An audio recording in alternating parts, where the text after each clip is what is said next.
Hai,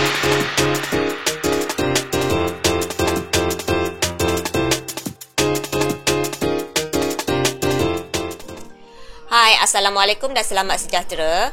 Pada hari ini kita akan sambung semula pelajaran kita untuk matematik tingkatan 2 bab 1, jujukan. Okey, hari ini cikgu akan terangkan maksud jujukan, dan yang kedua cikgu akan terangkan bagaimana untuk mengenal pasti dan memerihalkan pola suatu jujukan, dan juga seterusnya melengkapkan dan melanjutkan jujukan tersebut. Baik, sebelum tu cikgu akan berikan jawapan latihan muka surat 7 buku teks. Pada minggu lepas cikgu dah ajar tentang urutan nombor Fibonacci kan. Okey, ini adalah jawapan-jawapan dia. Okey, cikgu nak awak tandakan, dan kalau salah dan tak faham boleh tanya kepada cikgu lah. Okey? Okey, ini maksud jujukan. Okey, jujukan ialah satu set nombor atau objek yang disusun mengikut suatu pola. Pola kita dah belajar pada minggu sebelum ini. Jom kita tengok pola suatu jujukan. Apabila diberi satu contoh, seperti contoh 6 ini, dalam buku teks pun ada ya. Okey, dua contoh ni sebenarnya, A dan B. Kalau kamu tengok contoh A, dia punya urutan nombor ni dia semakin besar tau. Negatif 10, negatif 6, negatif 2, 2, 6, dia semakin besar. So, nombor ini kemungkinan bertambah. Okey, kita nak dapat nombor seterusnya adalah dengan menambah dengan satu nombor. Macam ni kita nak tahu satu nombor tu? Kita test lah. Okey, kalau macam ni kamu boleh tengok 10 kepada 6. Mesti 4 kan? Jadi, negatif 10 tambah 4, dia akan menjadi negatif 6. Okey, lepas tu cek semula dengan nombor yang sama. Adakah negatif 6 tambah 4 negatif 2? Ya. Okey, negatif 2 tambah 4 adakah 2? Ya, betul.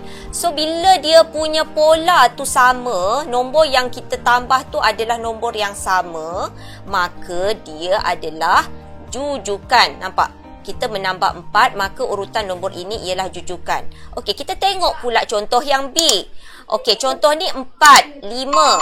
Nombor ni 4 ni kecil kan? Lepas tu dia besar, 5. Lepas tu kecil pula, besar. Okey, nampak seperti tidak tersusun kan? Dia kecil besar kan? So, di sini pun dah nampak bahawa nombor ini bukan jujukan. Okey? Okey, mari kita tengok contoh seterusnya. Bagaimanakah untuk melengkapkan suatu jujukan nombor? Apabila diberi satu jujukan nombor yang tidak lengkap, seperti contoh 7 ini, kalau kamu tengok nombor tersebut dia semakin besar. Walaupun nombor tu tak lengkap, tapi kita boleh tengok nombor tu semakin besar. Sebab 7, 13, lepas tu tepat kosong, 25. Jadi untuk nombor 2 yang di hadapan ni, dua nombor yang di depan ni kita dah boleh cari. 7, dia tambah berapa nak dapat 13? Okey? Jadi kalau kita boleh tolak kan, terbalikkan 13 tolak 7 adalah 6. Jadi 7 tambah 6 adalah 13. Lepas tu kita test lah 13 tambah 6 berapa untuk isi tempat kosong ni.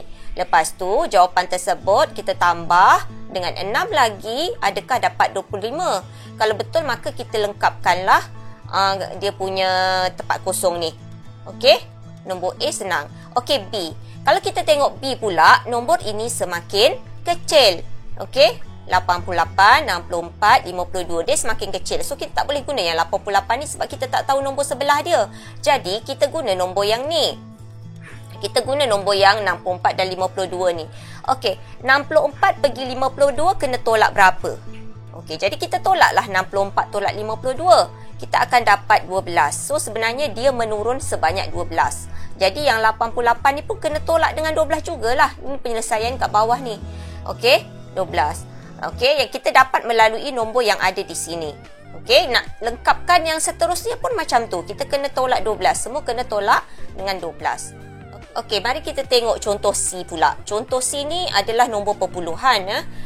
Lepas tu nombor yang awak boleh tengok untuk menentukan pola tu adalah nombor yang ni. Okey, kamu tengok 0.027, lepas tu 0.0081. Adakah dia tolak? Sebab dia semakin kecil. Tapi macam tak logik sebab dia punya nombor ni dia macam Okey, yang belakang ni kalau kamu tengoklah, perhati. Kalau secara lalunya mungkin 27 dengan 81 ni ada dalam sifir berapa? Okey, sifir 9 ada, sifir 3 pun ada. Okey, jadi sebenarnya kalau kamu boleh agaklah, sebenarnya dia adalah kena darab dengan 0.3. Sebab kalau kamu tengok kat sini, dia perbezaannya terlalu besar dari satu nombor kepada satu nombor. Tak boleh gunakan tolak. Sebab tolak tu dia macam dia menurun sikit-sikit je tau. Tapi yang ini dia punya antara satu ruang ke ruang yang lain tu dia lebih besar. Jadi dia adalah darab sebenarnya. Okey? Kamu kena cuba-cuba sebenarnya. So kalau kamu dah biasa hafal sifir, kamu akan nampak okey 3, 27, 81 ni ada dalam sifir 3. Okey? Kamu kena test lah. Okey, so sebenarnya kalau kamu tengok jawapan di sini, dia kena darab dengan 0.3 untuk dapat dia punya next seterusnya lah. Kalau nombor yang sebelumnya macam mana pula? Macam mana nak dapat nombor sebelumnya? Kalau macam ni kena darab 0.3. Okey, so nombor sebelumnya kita bahagikan lah. Terbalik. Bahagi dengan 0.3 untuk dapat nombor yang sebelumnya. Sebab darab dia terbalik dia adalah bahagi. So 0.3 bahagi 0.3 adalah 1. Tu nak dapat nombor yang di hadapan dia. Okey, tengok contoh D pula. D pula adalah pecahan. Biasanya kamu akan keliru sikit lah bila perpuluhan atau pecahan. Perpuluhan sebab dia banyak kosong kan. Pecahan pula mungkin dia akan mengelirukan awak bila dia tak sama bawah dia. Kalau macam ni kan, dia punya penyebut ni tak sama. Jadi, apa kita perlu buat? Jadi, kita kena samakan lah supaya kita dapat tengok perbezaan dia. Okey, 3, 6 ni dia tak sama. So, kita tak nampak dia punya turutan dia. Jadi, kalau ini, 4 dan 6 ni boleh kecilkan tau. Bila boleh kecilkan, dia ada berada dalam sifir 2 sebenarnya. So, sini akan jadi 2. Sini akan jadi 3. Okey, so 1/3, 2/3. Jadi, kita dah nampak dah susunannya. Seterusnya, mestilah 3/3. Macam tu. Okey, yang sebelumnya macam mana pula? Okey, yang sebelumnya tentulah kosong. Okey, sebab kita tolak kan. Okey, sebab tadi kita dari 1/3 nak pergi 2/3, kita kena tambah berapa? Okey, macam mana nak cari nombor yang sebelum dia? Kalau nombor sebelumnya, kalau macam untuk nombor yang seterusnya, kita tambah kan. Tambah dengan 1/3, kita akan dapat nombor yang seterusnya. Tapi nombor sebelumnya, kita kena tolak lah, dia terbalik. So, 1/3 tolak 1/3, dia akan menjadi kosong. Okey, kosong tolak 1/3. Senang je lah, negatif 1/3. Okey, macam tu. Okey, ini kalau contoh soalan yang lain pula. Dia dah bagi pola tau. Kalau kamu tengok kat dekat sini, ni senang je soalan ni. Dan kamu kena lengkapkan jujukan tersebut. Menolak 4 daripada nombor sebelumnya. So, nombor ni dia dah bagi tolak 4. Semua tolak 4, tolak 4, tolak 4, tolak 4. So, 96 tolak 4 adalah 92. Dan seterusnya lah buat. Dia dah bagi dah dia punya pola. Jadi, kamu kena teruskan sahaja. Senang je yang ni. Yang B pula, mendarab nombor sebelumnya dengan 3. Ni darab pula. Darab 3. Dan hingga lengkapkan hingga seterusnya. Awak lengkapkan. Okey. C pula, mengurangkan 8 daripada nombor sebelumnya. Kurang sama dengan tolak lah. Mengurangkan 8. Okey, so 21.3 tolak 8. Dan juga seterusnya. Okey. D pula, membahagi nombor sebelumnya dengan 5. Jadi bahagikan kesemua dengan 5. Dapat jawapan ni, bahagi lagi 5. Dapat jawapan yang ini, bahagi lagi 5. Dan sampai siaplah. Cikgu nak awak siapkan seterusnya. Okey. Yang ini pula adalah kombinasi untuk latihan bagi yang cikgu ajar hari ini dalam bentuk-bentuk soalan.